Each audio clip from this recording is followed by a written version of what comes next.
તો હાય દોસ્તો, નમસ્કાર, જય શ્રી કૃષ્ણ. બધા કેમ છો? મજામાં? તો મિત્રો તમને ખબર છે કે હું ઘરે આવ્યો છું. તો અત્યારે હું અને મમ્મી બંને જઈ રહ્યા છીએ અમારી બીજી વાડીએ, કે જ્યાં છે ભાઈ આપણો નારિયેળીનો બગીચો. અત્યારે જો ખાલી તમે આવા રસ્તામાંથી પાર થવું પડે છે. શું કે મમ્મી? એટલે અમે જઈએ ઓલી વાડીએ ને પછી તમને બતાવું મિત્રો. અને દોસ્તો આ રસ્તો આવે છે ને જોશો અહીંયાથી આ રસ્તો એક આમ જાય છે, એક રસ્તો ઓમ જાય છે, અને આ છે મિત્રો આપણી વાડી. અને અહીંયા જો ખાલી અમે જુગાડ કેવો કરેલો છે, અહીંયા મસ્ત મજાની એક ડેલી રાખેલી છે. કેમ કે મિત્રો બીજો કંઈ તો વાંધો નહીં, પણ આ બધે કૂતરા અને ભૂંડ ને કોઈ આવતું હોય તો અંદર ના આવી શકે. અને હવે જો ખાલી મિત્રો કેમ બાકી ઘટે કંઈ કેવું છે, બધું લીલોતરી ને બધું કેવું હે. આને કહેવાય મિત્રો ઓરિજિનલ કાઠિયાવાડ. તો દોસ્તો આ છે આપણો બગીચો, તમે જોઈ શકો છો. અહીંયાથી આ બધા જો નારિયેળી બહુ મોટી મોટી થઈ ગઈ છે.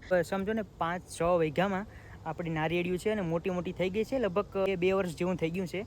આવડી મોટી નારિયેળી થઈ ગઈ છે. હવે 1 વર્ષની અંદર ત્રોપાપ આવી જશે, તો પીવા માટે ચોક્કસ આવજો. અને મિત્રો મમ્મી અહીંયા જો ખાલી વીણી રહ્યા છે અત્યારે પાલકની ભાજી. હવે તમે લોકો મિત્રો કહેતા હશો કે ભાઈ ચોમાસામાં પાલકની ભાજી, તો મિત્રો અમારે કેવું છે કે આ બધી ભાજી ને એવી ઘણી વસ્તુ છે ને 12 માસ ચાલે છે.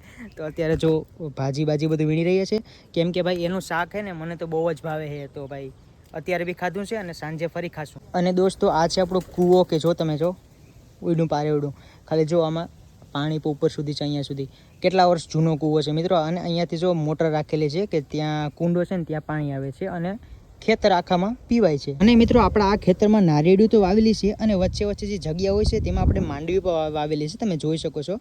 કેમ કે અત્યારે આશરે કંઈક 2-3 વર્ષ સુધી આની વચ્ચે બધું થાય છે, તો અત્યારે વાવેલી છે. અને મિત્રો તમને ખબર હોય કે આ નારિયેળીનો કયો રોપ છે તો જરા કોમેન્ટ કરજો આપણે ખાસ. અને દોસ્તો અમુક નારિયેળીમાં તમે જોઈ શકો છો નાના નારિયેળ આવવાની શરૂઆત થઈ ગઈ છે. 2 વર્ષ થયા છે, 2 વર્ષમાં આટલું બધું આવી ગયું છે. કાં મમ્મી?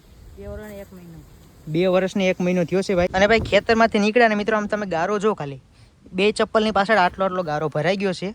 અને અત્યારે મમ્મી એવું કહે છે કે આપણે આ કુંડામાંથી એને ધોઈ નાખીએ. ચાલો ફટાફટ આપણે ચપ્પલ ધોઈ નાખીએ. અને મિત્રો ગામડે આપણા ખેતરે જો આ બધી વસ્તુ શું થયેલું હોય કોને ખબર છે જરા ખાસ કોમેન્ટ કરજો. કેમ કે મિત્રો મને પણ નથી ખબર, એટલે મને પણ જાણવા મળે. ચાલો મિત્રો આપણા બગીચાને બાય બાય કહીને હું ને મમ્મી બે નીકળી જાય છે સીધા ઘરે. ફરીથી મિત્રો મસ્ત મજાના ઘરે આવી ગયા છે. અને આ વ્લોગ અહીંયા પૂરો કરું છું.